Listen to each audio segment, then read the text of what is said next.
Hinder County, South Carolina, while known for its scenic coastlines, has multiple rumors spreading amongst the locals of creatures and non-human beings that walk around the woods at night. I would even argue that some of this goes past just simple rumors because some situations that happen are almost irrefutable. I want you to listen to a 911 dispatcher call from this area. Hinder County 911, what's the address of your emergency? I'm driving on 210. I just crossed the Black River, and I thought I saw a guy standing on the side of the road bleeding. Okay, where are you at, sir? I'm on 210. I just crossed the Black River. I'm heading towards 53 East. I just passed Patriots Watch. Okay, so you're over near Morse Creek? Yes. Okay. And did you saw a man standing on the side of the road?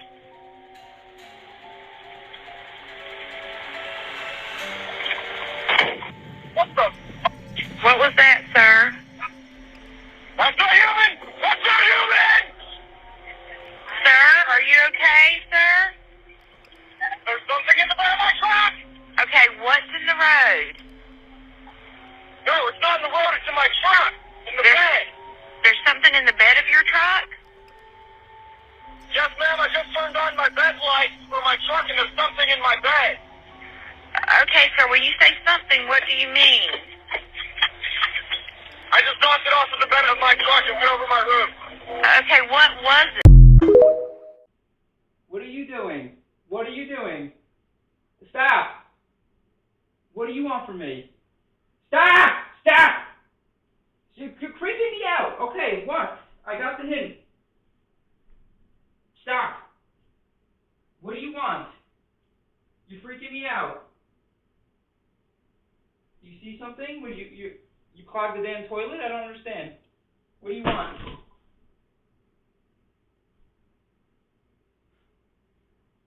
So you could see the future this entire time, and you didn't tell me. You could see the future. Appreciate you saving my life. Thank you. Preach. That's a heavy-ass mirror. But girl, I'm getting this Ouija board out, and you're telling me the freaking winning lottery number tickets. Are you kidding? You've been gatekeeping this entire time? Girl, get ready. Give me the numbers. What the hell? This girl claimed to be Marilyn Monroe in a past life, and it's one of the most haunting reincarnation stories ever told. In 2010, a couple from Chicago, Brian and Lisa Carter, had a daughter named Emily. She was shy but unusually captivating, and at just 6 years old, she began saying things no little girl should. "I wasn't always Emily," she whispered. "I used to be famous. Everyone loved me, but I was so lonely." At first, her parents assumed that she was just playing pretend, but things quickly spiraled. Emily started humming old Hollywood songs word for word, songs from the 1950s she had never heard before. She called herself Norma Jean, without ever being taught Marilyn Monroe's real name. She spoke about movie sets, powerful men, and dark secrets in Hollywood. Sometimes she'd break down crying, saying, "They didn't protect me. I wanted to be free." But the scariest moment happened when Emily was 12. During a family trip to Los Angeles, she begged her parents to take her to Brentwood. Once there, she led them without GPS or directions to Marilyn Monroe's exact old home. Standing outside, Emily froze. She pointed to a bedroom window and whispered, "That's where it happened." They said it was an accident, but it wasn't. Her parents, shaken, later looked up the house and discovered it was indeed the very home where Marilyn had been found dead in 1962. Emily's description of the scene matched private details that were never made public. When her terrified parents asked how she knew, Emily just smiled and said, "Because I never really left. I remember the lights, the stage, and the night I never woke up." Everyone who heard her fell silent, and to this day her family swears she carries the spirit of Marilyn Monroe. Tell us, have you experienced any paranormal activity in this house? Hell yeah, there's some shit going on in this house and I know damn well it is. Well, why don't you tell us what you've experienced? So the other night I was getting ready for bed watching Living Single. Okay, I must have watched Friends. But I was rubbing my feet together under the covers and somebody started tickling my feet. And I was like, I only live here by myself. So who did that? And then my TV started changing the channel and it stopped on the idol. Yeah, that's pretty frightening. As hell. And so then, what's she doing with her neck? Lorraine. Lorraine? Lorraine? Hell no. Sweetie, what's going on? Sweetie? Lorraine, sweetie, what do you see? What she see? Oh no, see, this is that exorcism type stuff. I rebuke Lorraine. that. I rebuke it.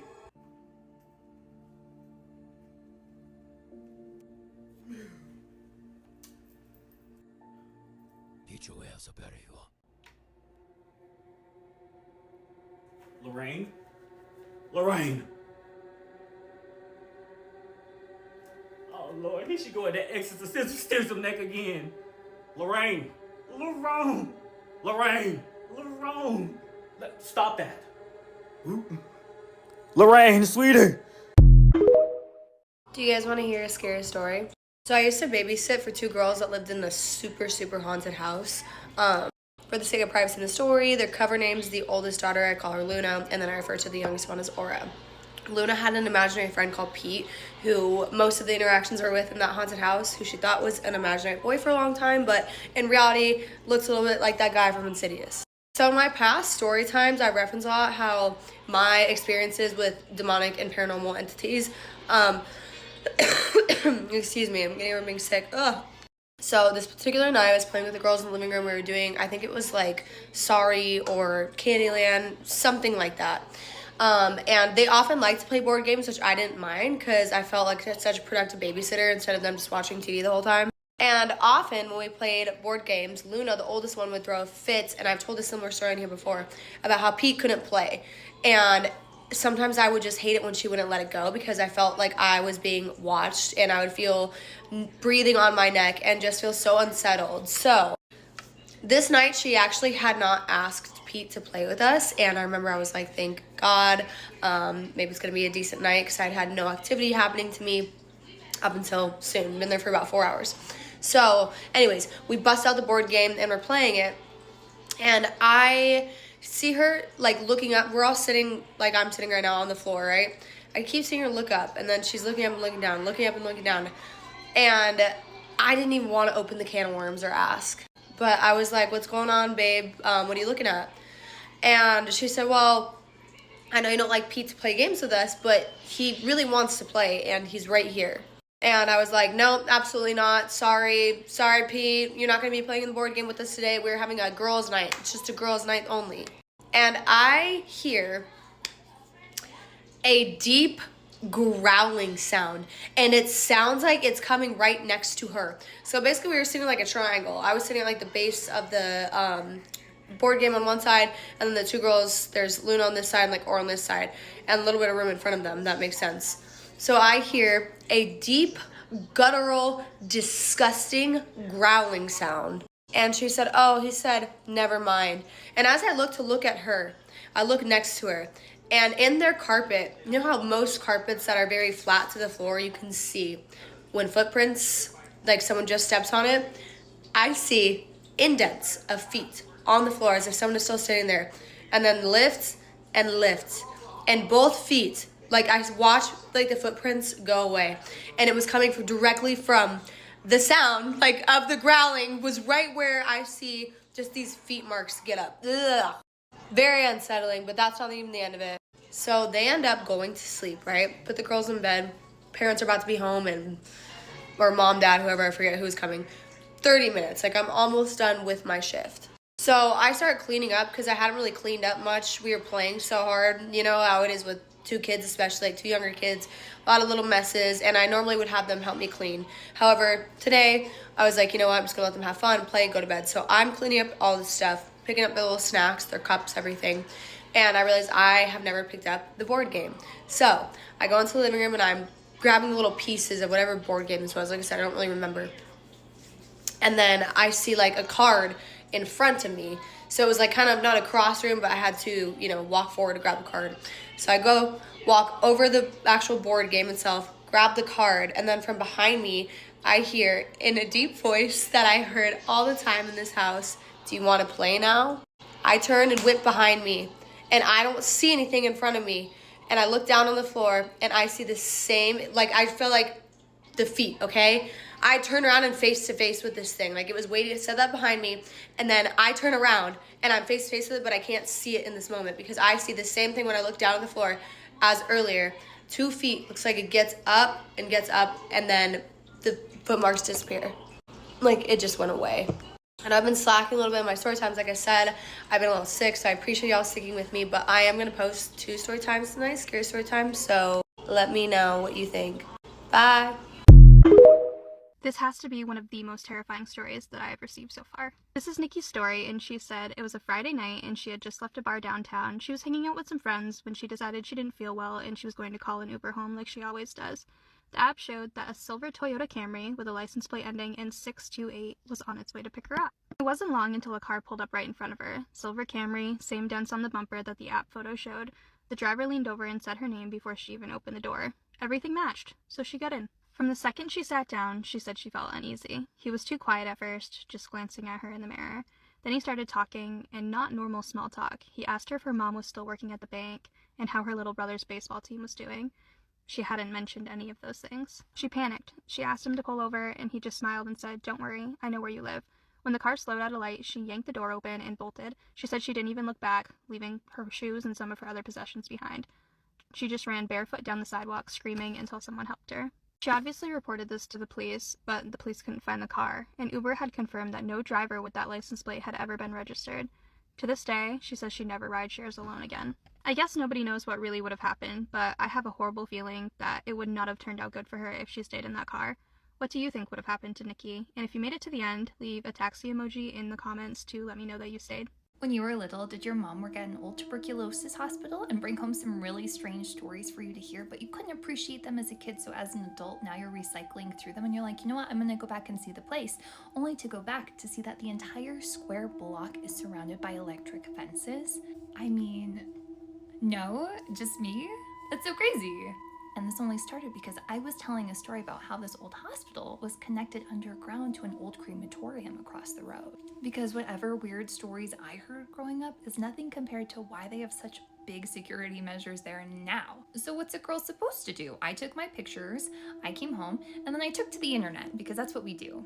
So what I remember hearing growing up is that this building had some pretty significant water damage. They moved all the patients out and then they closed the building. That was that. What I didn't know was that this hospital was a big deal. It was built in 1887, so imagine this was for railroad workers, this was for tuberculosis patients, over time it was for trauma patients. They ended up doing mental health in the building. My mom worked there in a capacity where they had hospice patients, so it has seen a lot of different types of people over the years. So this building was in use for 130 years. And the kicker is, not only do we have this goofy crematorium across the street, but this building is connected to a power plant in town. So this property is big. What's even weirder is that this place sold in 2010, and I know the market is a little bit different nowadays, but this entire square block, this 9 acres of land, it's sold for $50,000. With all these buildings on it, that seems like no money. That's like no money at all. So why did they sell it so cheap? So what's a girl to do? She's looking for some cheap real estate.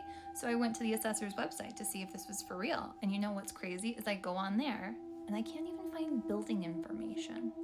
It shows what the land might be worth. It doesn't show anything about the buildings. Not the kinds of buildings, not the outbuildings, not all of the different structures. It's not on there.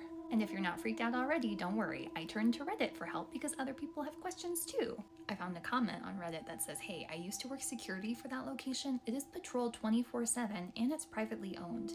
If you're caught, they will persecute you to the fullest extent of the law. There are motion and infrared cameras literally everywhere and a hair trigger alarm system. Every time I've had to work with the police in that building, they've been extra aggressive because they're scared it's haunted. Like, no duh. The top comment on here is, oh yeah, it's patrolled by security and you will get caught. Will get caught? Okay, what's going on? So what was I worried about? I was worried about whatever was in the basement, this scary tunnel to the crematorium. I was worried about maybe residual energy from all of these patients. And now I'm worried that after doing all this research, I'm on some list because they're actually doing Stranger Things types experiments in this building that's been abandoned for more than a decade. Like, what are you doing? What are you doing? Why can't I find anything? So next time I'm being brave and I'm saying, you know what, you guys, if you want me to go out there, I'll go and do it. Say, hey, no, hold on, honey. You have a lot to live for. You have a lot to live for. Maybe think about it. Maybe you can leave sleeping dogs lying alone for 2 seconds because all you're doing is getting into trouble. Even though I'm really worried about whoever might have the key to the secret basement and be able to get into the crematorium. exploitation stories, but now I'm worried that they're actually doing top secret Stranger Things level experiments in the basement, trying to open a portal. You know, I don't know what to do. So I'm gonna put my head down. And if anything happens, we'll be like, oh, she dug too far. I dug too far. Don't go digging. Did you know about the woman driving home who noticed a truck following her, flashing lights over and over? Terrified, she raced home. The truck driver jumped out, screaming, "Call the police, there's someone in your back seat." Turns out a killer was hiding, and every time he sat up, the trucker flashed lights to scare him down. The driver thought she was being stalked, but he was saving her life. Since then, people always check the back seat before driving. Grandma's old funeral photo album, story time. I still have nightmares about this. So when I was a little girl, my grandma had this big, thick photo album, and it was nothing but funeral photos, like people in their caskets. Even some of the funerals that were supposed to be closed casket, she had a picture of them with the open casket. So you could still see all their horrific injuries, even when the mortician tried to touch them up the best that they could. It was horrifying. She also had newspaper articles like of their obituary, if they got in a car wreck. Like she had pictures of where they died and how they died beside their funeral photo. Each and every person was, what happened to them, what year it was, what kind of car they crashed, like every detail. Some of these people we didn't even know. They were total strangers. My grandma would go to strangers' funerals. I don't know why. So she kept that photo album in a big chest that had a lock on the front in the closet of her bedroom. And she would always make sure she locked that chest when she put it up. Her number one rule was we were not allowed to look at the photo album unless she was there. I truly believe that a lot of the hauntings that were going on in her house were connected directly to this book. So one night, me and my cousins are staying the night with her, and she left to go to the store, and my cousin said, "Hey, go get the casket book." I'm like, nope, I don't want no part of that. I'm not doing that. That book scares the hell out of me. She said, "Oh my God, Alicia, stop being such a big wuss." And of course, me being the baby of the family, I wanted to be cool and hang out with the older kids, so I said, "Okay, let's get it." Out of the closet, I lean over to open the chest, and right when I pull the lock, my cousins push me in the closet and shut and lock the door. I cannot explain to you how horrifying it is to be a small child locked in a tiny dark space with something you are terrified of. I was about to shit my pants. So I'm locked in this tiny dark ass closet with that damn book. So my cousins start taunting me. "Do you hear the breathing, the scratching? It's in the closet with you. It's gonna get you, Alicia." Of course, I start freaking out. I'm banging on the door, screaming, "Let me out, open the door," but they won't open it. That's when I start hearing my cousins screaming, "What is that? Do you see it? It's coming down the hallway. Oh my God." And I'm like, "Stop, y'all are scaring me, stop." And they start snatching on the door trying to get in with me. They get so scared of whatever they saw that they unlock the door, jump in the closet with me and shut the door back.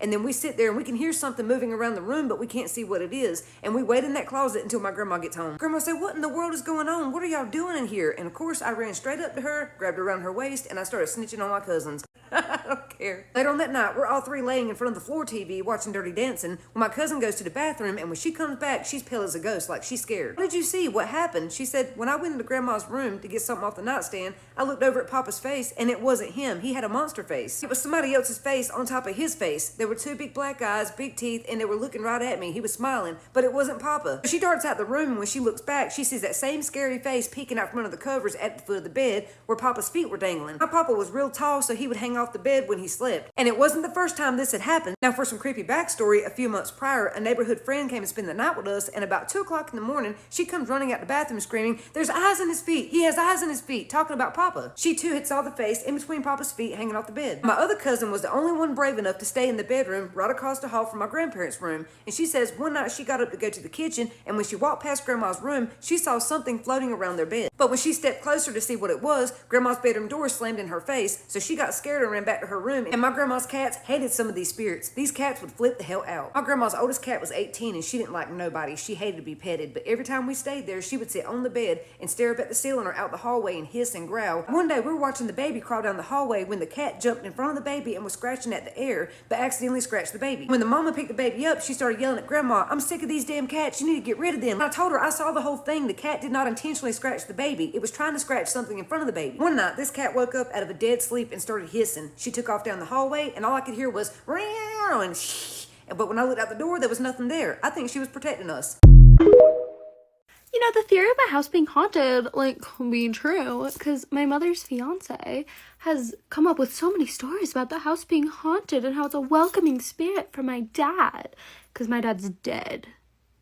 So maybe it's him. Did you know that the Ouija board actually named itself? So the woman that created the Ouija board was using it one day and just straight up asked the board what it wanted to be called, and it spelled out the word Ouija. Oui meaning yes in French, and ja meaning yes in German. So a lot of people interpret this to mean that the board was identifying itself as a sort of spiritual being that kind of transcends all languages and knows all things, like omnipotent, if you will. So this woman, her name is Helen, she takes the board in to get a patent for it. But the guys at the patent office just laugh her off. The clerk there pretty much said, "Look, lady, I don't know you, you don't know me, but if your silly little board can spell my name out, I'll give you the patent for it." So according to legend, Helen sat the board down, put the planchette on top, and the Ouija board spelled this man's name out in front of everyone. And that is how we got the patent for the Ouija board. Now, the spookiness doesn't end there, because the board would be manufactured by two men before it fell into the hands of William Fuld. And William truly believed in the powers of the Ouija board because he himself used it all the time. He recognized that the spirit attached to the board, or whatever he was communicating with, had some type of special knowledge, so he used it to ask for direction. Well, one day, according to William, the board told him that he should go and buy a second factory in Baltimore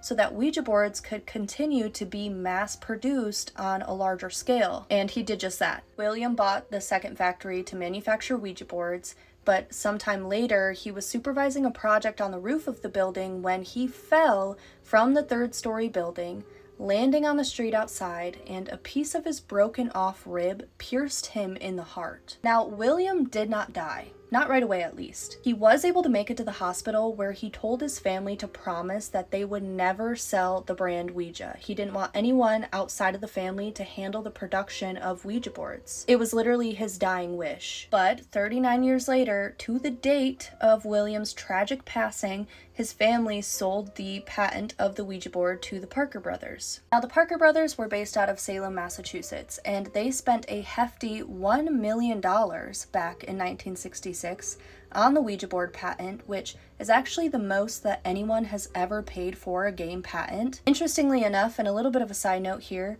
Ouija is actually the only other quote-unquote board game, if you can even call it that, to ever outsell Monopoly. But the Parker brothers would eventually go out of business, and the Ouija board would then start being produced by Hasbro, who still owns the rights to it today. While I've never actually played with the Ouija board because I'm a little bit of a scaredy cat when it comes to stuff like that, I did actually find an antique Ouija board in the drywall of my bedroom closet, and I've talked about that here before. But I've also heard horror stories from people that I know that have played with Ouija boards, and I can tell you guys those if you want to hear them. Otherwise, if you've had a scary experience with the Ouija board, please send them to me at this email, because I'd love to read through them and potentially share them here with my followers if that's something you guys are interested in.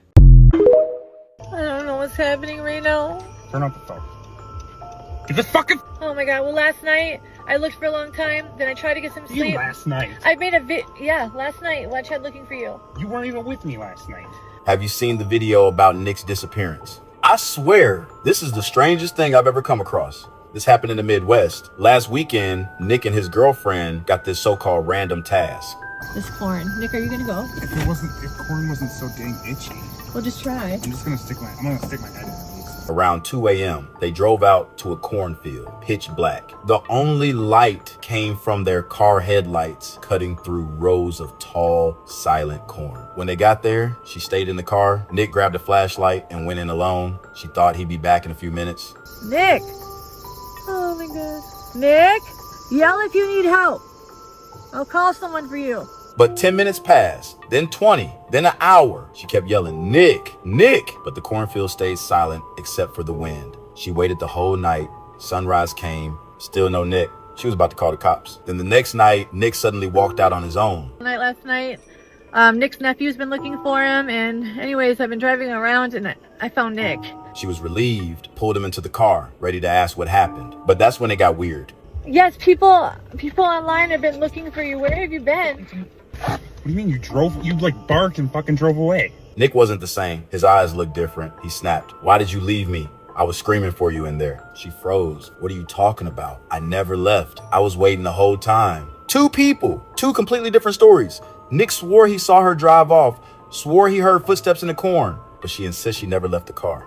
Nick, I waited for a long time. You went in, I could hear you walking through, and then there was nothing, and I called out to you. I waited there for like 10-15 minutes. So what really happened in that field? Why do they remember two completely different nights? No one has an answer. All we know is Nick came back, but he was never the same.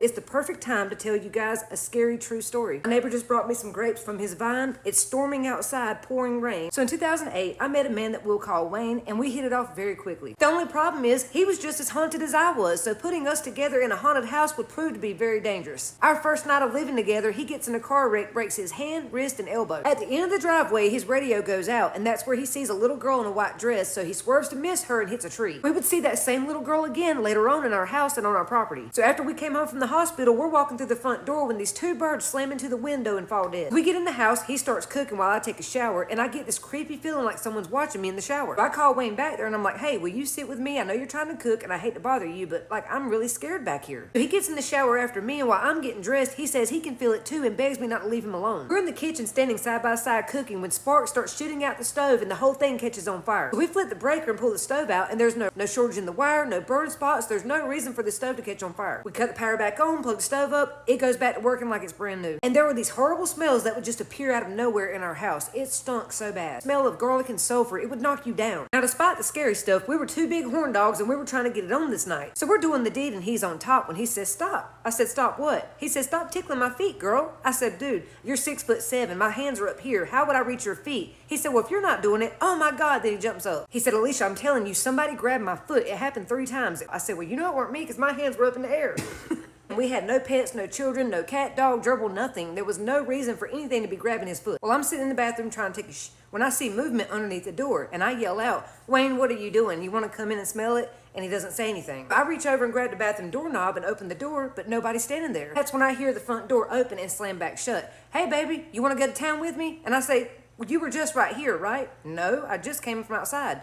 Dude, I know you were just standing at the bathroom door. No, I wasn't, Alicia. I was outside working in the garden. The man was covered in dirt. His hands were filthy. He was holding a little garden rake. I said, all right, I'm getting freaked out now. I know what I just saw. One morning we get up and we're going to the doctor's office, but before we leave, we can't find the keys. Now, we had a key hook that we always hung those keys on. We didn't have the keys. We had a doctor's appointment to go to and get our pain meds. Neither one of us would have risked missing that. We spent 2 hours tearing the house apart, could not find the keys anywhere. I finally said, you know what? I'll hotwire it. Let's go. And right when we started to walk out the door, the fucking keys were hanging up on the hook. So behind our house was this big giant field, and we would sit on the back porch while we were smoking and watch the sun go down. On this evening, there was a thunderstorm approaching, and we could see this black shadowy figure walking towards the house from that field. This thing got closer and closer, so we started yelling out, who are you? What are you doing back there? But it didn't answer. So we go in and get a flashlight because it's almost dark, and we come back out. This thing is at least 50 yards closer. It's moving fast. Right when it got to the edge of the property, this thing completely disappeared in front of both of us. All throughout that night, Wayne swore he could see this thing walking past the window, but every time he went out, he couldn't find it. So Wayne decides he wants a pet guinea pig, so we find a guinea pig cage on Craigslist, but we found somebody that had guinea pigs, but we couldn't pick them up until the next week, so we set the cage up that night and then we went to bed. This cage had 2 little bells in it for the guinea pig to play with. One was broken and one worked. At 2 o'clock in the morning, Wayne taps me in the arm and says, Alicia, wake up. What is that? I said, what? He said, what is that noise? I said, that's just a guinea pig playing with the bell. He said, Alicia, we don't have a guinea pig. We're not picking it up until next week. And then we both jump up. So we run in the living room where the cage is, and there's nothing in it. That damn bell would ring anywhere from 1 to 4 a.m. unless you were looking at it. Even when we slept on the couch, you would wake up to hear that bell ring, and when you would look over, it would stop. One night, our friend spends a night with us, and the next morning, he gets up to go to work. He goes out and gets in his car, and 5 minutes later, he flies back up in the driveway, runs back in the house, and slams the door shut. This boy was pale white, trembling, stuttering. You could tell he was terrified. So I sit up on the couch and say, what's wrong, Hunter? He said, you wouldn't believe me if I told you. I said, try me. He said, Alicia, I swear there was something in the back seat of my car. I looked in the rearview mirror, I saw this face, and it grabbed my shoulder, and I slammed on brakes and almost wrecked in the ditch. Me and Wayne just look at each other, and we start telling Hunter about everything that had been going on in our house. What really creeped me and Wayne out was one night we were laying on the bed watching TV, falling asleep,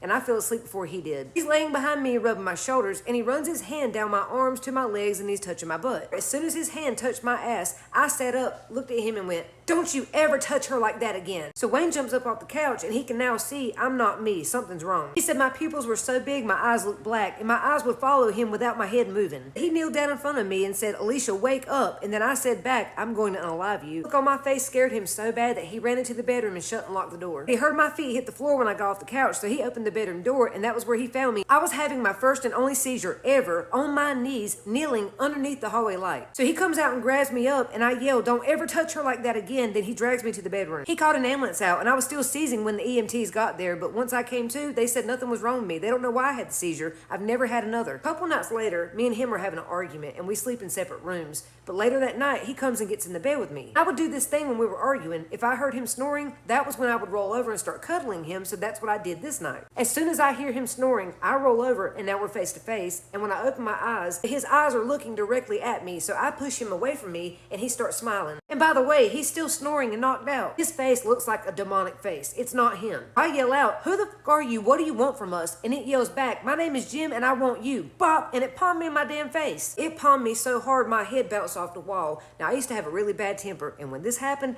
I could not contain my anger. I instantly started throwing blows, whap, whap, whap, hard as I could. And that was when Wayne woke up and started grabbing my hands like, "What the fuck is wrong with you? What are you doing?" And I'm like, "What is wrong with you?" And then he starts denying that he ever palmed me, and I'm like, "Do you see that dent in the wall? You broke the sheetrock with my head." So we both agree, okay, this is getting out of control. We need to get some help here. So we call his aunt at 2 o'clock in the morning who lived in the mountains because she owned this property. She was born and raised there, and we start asking her about the land's history. She tried to tell us that nothing bad had ever happened on this property. We're making all this up for attention, and that her and her siblings had a wonderful childhood here. We said, okay, we'll call his mom because we know she'll tell us the truth. His mama told a whole different story. She said the reason she left this place was because it was so haunted. Then she tells us something that had never been shared throughout the family history. J.H. Adams Inn, High Point, North Carolina. The stately mansion, with its Italianate facade, once welcomed the city's most prominent figures. They ascended the grand staircase, their laughter echoing through the halls, unaware of the somber purpose the building would later serve. In the decades that followed, the home was sold and became a house of the departed, a funeral parlor where families came to make their final goodbyes. The cold marble of the fireplaces and the ornate woodwork bore witness to a procession of grief, the quiet shuffling of shoes on polished floors, and the whispered mournings. Even now, a certain chill persists in the air, a presence that defies the warmth of the roaring hearth. Guests of the hotel speak of fleeting shadows at the edge of their vision, particularly in the older parts of the building where the workers' quarters were. There is the tale of a woman named Sally, whose spirit is said to remain after a tragic fall. Some report a spectral figure on the grand staircase, and the disembodied sound of a child's weeping, so faint it could be a trick of the wind, yet so full of sorrow it freezes the heart. A bell at the reception desk rings on its own, and the lights in unoccupied rooms flicker and die. In the quiet of the night, one might hear the slow, deliberate footsteps of someone ascending the stairs, a rhythm that stops just outside your door. It is the sound of a past that has never truly left. Hello and welcome back to a series of spooky stories, The Haunted Tea Spill. This series is brought to you by all things spooky and ungodly amounts of paranormal activity. This one is called The Witch in the Cemetery. I really haven't had too much activity since the Smoky Demon. Oh, it's her again. I hope you haven't had much activity since then because that one was fucking scary. A couple shadow people here and there, but nothing like him. No big deal. Just a shadow person. We since moved and had more kids and we're living in a 4-bedroom home. Our 2 youngest usually have the hardest time sleeping in their rooms, and my daughter, who was now 9, was in the basement but constantly asked to sleep upstairs in the boys' room. One night, my husband, myself, and our 3 kids went to watch the fights at a friend's house. It was getting late, so I told him to stay back and have fun, and I would go put the kids to bed. Now, I have to say this with the most love that I have for my husband. This whole situation could have been avoided, and I totally blame him. Okay, I will tell you why. While my husband was with our friends, one of them casually mentioned that they bought a Tesla and can sense people nearby. My husband's friend has the bright idea to go to the cemetery just down the road. They go in and say that the car's sensor went off in every direction. They were so freaked out when over 20 people that weren't there were on their screen. How is it that you literally go searching for this shit and then you freak out because you fucking find it? What did you expect? He comes home and he proceeds to tell me about this adventure when I ask him, "So you made sure to say the phrase?" He says, "What phrase?" I immediately sat up and said, "You're the one that told me the phrase. You don't live here. I live here. You have to stay in your home and I will go to mine." He said, "Oh yeah. No, I didn't say that. It's fine, babe. Nothing's gonna happen." Punch him in the throat. Punch him right in the throat immediately. Men, I swear on my life. My youngest 2 that night comes in at 3. Giggling. I pull him into our bed and he began to play peekaboo with the wall for like 5 straight minutes. At this point, I'm obviously freaking the fuck out and I'm like, "Hey, whoever's there, you're not welcome. Leave our family and our home alone. I'm gonna need you to seek the nearest exit. Thank you." I try to get my youngest to lay down and he looks toward my bathroom just off to the left and waves. I'm like, fuck, I'm not going to sleep. I tell my son to lay down. I kind of get him to lay down, and I felt this anger towards me. I lay with my son, and my eyes start to get heavy when I see a dark shadow by my bedroom door, closing the door. I start to sweat. I lay in bed for what feels like hours when my eyes again got heavy. I didn't realize that I had even fallen asleep until I was in my dream. I was speaking with someone that I didn't know, and I walked into a house that I guess was mine in the dream. White house with a half-screen door in the middle and 2 windows on the sides. When I walked in the house, there was an old grandfather clock in the center of the hallway. On my right, a music room with a piano, and on the left, my kitchen. I hear the screen door slam shut behind me, and I turn around. I didn't see anything for a moment, and then she popped up in front of me. Gray, mummified skin, no eyes. Just black, hollowed eye sockets, stringy hair that laid on her shoulders. She was angry. Very angry. I could just feel that it had to do with me getting my youngest son to lay down. I felt this deep pressure in my chest. I woke up from my dream but felt myself immediately falling back into the dream with her. I knew I wasn't dreaming and that I was in that dream but not dreaming phase. I am so confused now. I'm really confused. She never said anything to me, but I could feel the hatred she had towards me. The next day, all 3 of my kids woke up saying that they had a bad dream of a woman with no eyes in their rooms. I opened every window, every door, turned on every light, opened every curtain, everything to bring light into my home. I saged my home and said, this light is filled with love, happiness, and hope. Whatever is here is not welcome, and you cannot stay. As stated in my previous email, please find the nearest exit. Every crevice of my home was covered in sage. After that, I did still feel her presence, but not as strong. We moved out a few months later, and now my kids have no issues. I felt like whatever was there stayed there, and we haven't had any paranormal activity since. I don't like that. That's scary. But yeah, I mean, I'm not gonna lie to you. I blame your husband too, because why the fuck would you do that? You know what I mean? Anywho, rate it on a scale of 1 to 10. 1 being least scary, creepy, spooky, 10 being the most. If you have a story of your own that you want to submit, you can do so on the link tree in my profile. Microphone, she's great. My phone is dying. I have to do this quick. Had her for 2 years. She will be linked in the video. If you want to level up your audio, this is the perfect microphone to do so. I'll see y'all in the next episode. Stay spooky, friends. I just have to tell a story because I think it's interesting. There was this one time so many years ago, I saw this TikTok that said, don't tell your lucid dream people, like the people in your lucid dream, that you know that you're dreaming, or don't tell them I'm dreaming. Anyway, I saw this and then I was thinking to myself, I'm going to do that next time I lucid dream. So it had been a minute and I had lucid dreamed a few times like in between this, but I forgot. But this one time I specifically remember I was with my friend and I turned to her and I said, I remembered this time. Her name is Ash, and she looked back at me and she said, remembered what? It was like a full conversation we were just having. But I interrupted and I said, I'm dreaming right now.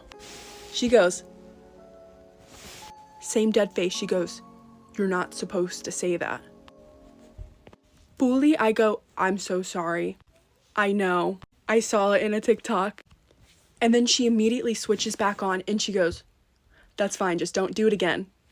And then starts having a conversation with me like nothing happened. I woke up, obviously, because it scared me. But yeah, no, for real, if you ever try that, just like be prepared. It's gonna be a little scary. You cannot sit here and tell me that vampires are not real. If you seen the movie Sinners, this shit just gonna pop in your mind like, what the fuck? This is by far one of the weirdest shit I ever seen, y'all, on this video. This lady came out of nowhere asking this man, can she come in his gate? Can she come in to see his dogs? She heard that he had black German shepherds. And he was like, how did you get here? This is far. She said, yeah, I came from far away. I got dropped off here. And she kept begging and pleading for him to let her in. Y'all, look at this shit. Sorry, what'd you just say? I heard you had these beautiful black German shepherds here, so I came down to say hi. Oh, yeah, thank you. Thank you. Is it okay if I come in? Just for a quick second. Oh, no, we don't really allow visitors in. I came a long way just to... How'd you even know they were here? Somebody told me. This is where you... How did you get here? How did you get here? I walked from all the way down the road. Someone dropped me off. Oh, wow. That's crazy. Okay. Yeah, no, we don't really allow visitors. We just moved in, and these dogs, they're out here with me now. They're friendly, but we have some rescue dogs and even protection dogs behind the other gate over there. So, we don't really have a open door policy. I'm really great with dogs. Is it okay if I meet them? You'll see. I'll show you. No, if these guys, they're out. If they want to come say hi at the gate, it's okay. Y'all, she was persistent. It's more. Hold up. No, don't open the gate. Like I said, the dogs in the back, they are not as friendly as the ones that are out here, so please don't open the gate. I'll show you. It's just gonna be a quick second. No, not today. Maybe another time, but we're not allowing visitors. And I don't even know how he got here. I told you I can't. Listen. Fuck you. Can you just let go of the gate? I thought you were nice. I just wanted to say hi to your dog. No, we are nice. We just don't allow visitors on the property. If that don't remind y'all of the movie Sinners, I don't know what will. From how it sounds, it's like he lives somewhere secluded, like off-road type shit. So she really had to travel to get to this man's place. And it's weird. Like he said, how you know I got dogs? Like, what the fuck? I'm new here. This is weird, fool. And she was persistently trying to get in this man's crib. Y'all be careful out here, bro. I'm telling y'all. Y'all don't think certain shit... I don't even gotta talk about it no more. Y'all let me know what y'all think about this down below in the comments. This shit crazy, fool. This is how I accidentally scared exploring with Josh. What the fuck? The fuck is that? Bro, what the fuck? So they were standing right here. Oh my god, do you guys see that? It was me. And then when I turned off that corner and disappeared, my Jeep was parked right there. And I guess for proof, here's the picture he took with me.